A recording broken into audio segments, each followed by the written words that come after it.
आगे क्या करोगे, आगे क्या करोगे, ये टी हटा दो। यहाँ पे क्या होता है, सिर्फ मल्टीप्लाई होता है, तीसरा होता है, दूसरा होता है और पहला। उसके ऊपर चलोगे तो अब ये क्या करोगे, ये पहला पॉइंट हटा देना। तो बेटा इस तरह से आसानी से आप चीजों को हल कर पाएंगे। ठीक है, ठीक है, यहाँ पहला नहीं होता। तो बेटा इस तरह से इसकी जानकारी होती है, सिंपल सी बात है ना। तो इसमें आप पता लग जाओगे। आपसे पूछेगा 6 बैंड के अंदर लास्ट वाला कौन सा है, तो बेटा लास्ट वाला होता है टेम्परेचर गुणांक, है ना। उससे पहले टॉलरेंस, फिर मल्टीप्लायर। मल्टीप्लाई का मतलब क्या होता है बेटा, गुणांक, जो भी लिखते हैं ना, 10 की पावर 1, 10 की पावर 2, 10 की पावर 3, है ना। ये थर्ड डिजिट, ये सेकंड और ये फर्स्ट, ये आप सब जानते हैं आराम से, कोई दिक्कत नहीं बेटा, कोई दिक्कत नहीं। अब आगे चलो, इसको याद कैसे करनी है, तो बेटा ये आपकी टेबल है, अभी याद करा देते हैं आपको। इसको कैसे याद कर रहे हो, B Roy, Great Britain, very good wife, ये सबको याद है कि नहीं है। ये देखो बेटा, बी यानी कि ब्लैक ब्राउन, फिर रॉय यानी कि ROY रॉय, है ना। फिर देखो बेटा ग्रेट ब्रिटेन यानी कि G और B। बेटा इसमें ध्यान क्या रखना कि जो पहला वाला G आता है वो कौन सा आता है, ग्रीन कलर आता है, जिसका कोड होता है 5। ठीक, फिर देखो उसके बाद होता है ग्रेट ब्रिटेन, फिर देखो यहाँ होता है पर्पल, फिर ये होता है ग्रे, और यहाँ पर सबको पता है क्या होता है बेटा, व्हाइट, गोल्ड और सिल्वर।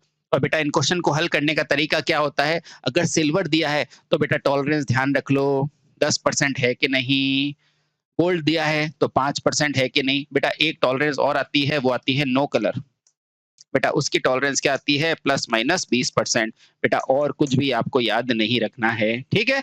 अब इसका नंबर, जैसे ब्लैक का होता है 0, इसका होता है ब्राउन का 1, 2, 3, 4, 5, 6 और ये सारे 9 तक लिखो, फिर रॉक काट दो। ठीक, यहाँ पर देखो फिर से वही नंबर है, यहाँ पर देखो 10 की पावर है और यहाँ पर टॉलरेंस है। बेटा ये ध्यान रखना, ये +-3% होता है और ये +-4%, 4 नंबर पे इसलिए, है ना। हाँ, ये आसानी से आपको सबको भी याद है और इसमें मैं समय जाया नहीं करूंगा। क्यों, क्योंकि आप सभी जानते हैं B Roy, Great Britain, very good wife, है ना, ये सब आप जानते हो। ठीक है, बहुत बढ़िया। अच्छा, इसके बाद बेटा ये आप सबको पता ही है, जैसे मुझे कोई भी नंबर लिखना है तो उसका जानते हैं। ठीक है, अब मान लो ये कोड है, मुझे 1000 लिखना है, तो सबसे पहले ये क्या है, लाल है, तो लाल का कितना होता है वो आप सभी को पता है, 2 होता है।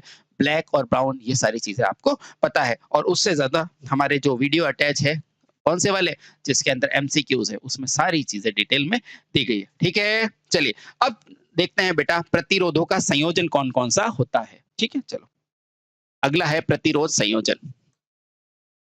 प्रतिरोध संयोजन, अगर आपको फिर भी समझना होगा तो मैं समझा दूंगा, पर मेरे हिसाब से जो इंपॉर्टेंट पॉइंट है वो सारे समझो तो ज्यादा इंपॉर्टेंट है ना। हाँ, जैसे 6 बैंड में छठा कौन सा, तो 6 बैंड में छठा कौन सा होता है, तो आप सभी को पता है क्या होता है, ताप गुणांक। उससे पहले मल्टीप्लाई, फिर थर्ड, फिर सेकंड, फिर फर्स्ट, है ना। चलो आ जाओ, अब प्रतिरोधों का संयोजन, जैसे डीसी में मैंने क्या समझाया था, परिपथ का संयोजन, वैसे यहाँ पर भी है। देखो प्रतिरोध का संयोजन यानी कि प्रतिरोधों का संयोजन किस किस तरह से कर सकते हैं। ठीक है, चलिए बहुत बढ़िया। इसकी जरूरत क्या हुई, इसकी जरूरत क्या हुई, ताकि ताकि नेटवर्क को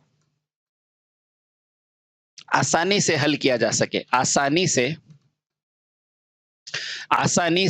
क्या किया जा सके बेटा, हल किया जा सके। ठीक है, इसीलिए तो प्रतिरोध संयोजन की जानकारी होती है। ठीक है बेटा, अब ये कितने प्रकार के होते हैं, तो बेटा यह भी क्या होते हैं, 3 प्रकार के होते हैं। यह भी क्या होते हैं बेटा, 3 प्रकार के होते हैं, 3 प्रकार के होते हैं। अब कौन कौन से होते हैं, चलिए बेटा एक एक करके अपन जान लेते हैं, 3 प्रकार के कौन से होते हैं। ये लो बेटा, तो पहला जो होता है प्रकार, वो मेरा क्या होता है बेटा, वो होता है मेरा श्रेणी क्रम संयोजन। ठीक है, पहला क्या होता है, श्रेणी क्रम संयोजन, श्रेणी क्रम संयोजन। ठीक है बेटा, दूसरा क्या होता है, दूसरा होता है मेरा समानांतर क्रम संयोजन,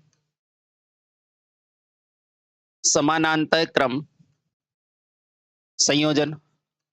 और बेटा तीसरा मेरा इंपॉर्टेंट क्या होता है, मिश्रित क्रम संयोजन, मिश्रित क्रम संयोजन, है ना, श्रेणी, समानांतर और मिश्रित क्रम संयोजन। ठीक है, चलिए अब एक एक करके हम देख लेते हैं फटाफट से कि श्रेणी क्रम समांतर, वैसे आप सारी चीजें जानते हैं।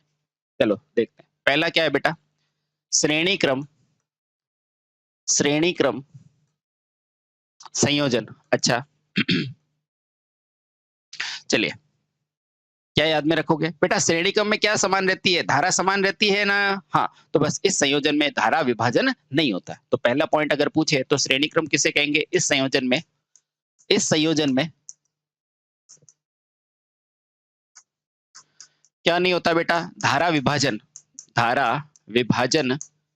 नहीं होता।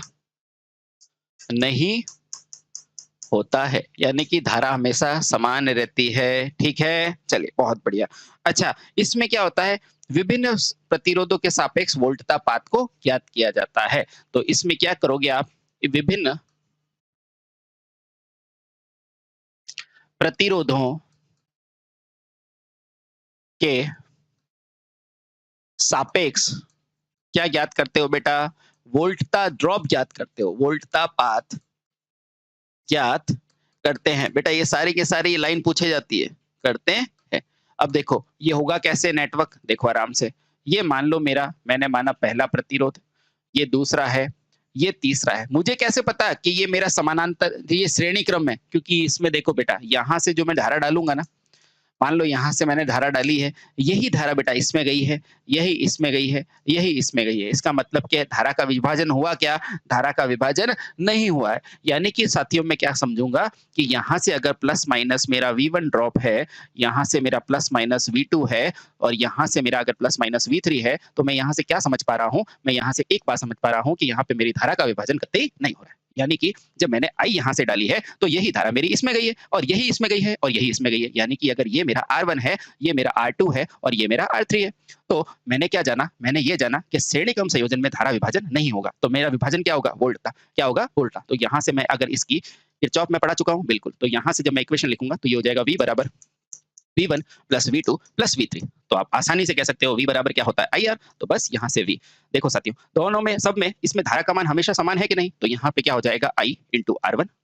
इधर के अंदर ड्रॉप देखो तो क्या हो जाएगा? I इंटू R2, और ये ड्रॉप देखोगे I इंटू R3। तो यहाँ से आपको आसानी से पता चल रहा है कि V बराबर क्या हो जाएगा? देखो I अगर मैंने कॉमन ले लिया तो अंदर क्या बचेगा? मेरा बचेगा देखो R1 plus R2 plus R3। और एग्जामिनर आपसे बस यही जानना चाह रहा है कि आपको बेसिक नॉलेज है कि नहीं। देखो IR हो गया यहाँ पर, यहाँ R कौन सा होगा? इस पूरे परिपथ का होगा, यानी कि ये क्या हो गया? RN। तो ये क्या हो गया बेटा? I।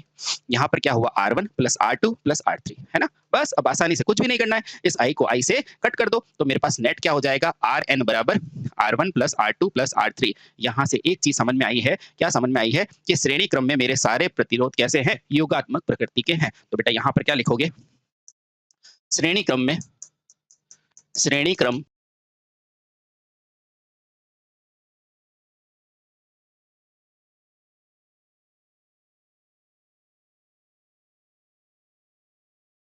क्या बचेगा? मेरा बचेगा देखो R1 plus R2 plus R3। और एग्जामिनर आपसे बस यही जानना चाह रहा है कि आपको बेसिक नॉलेज है कि नहीं। देखो IR हो गया यहाँ पर,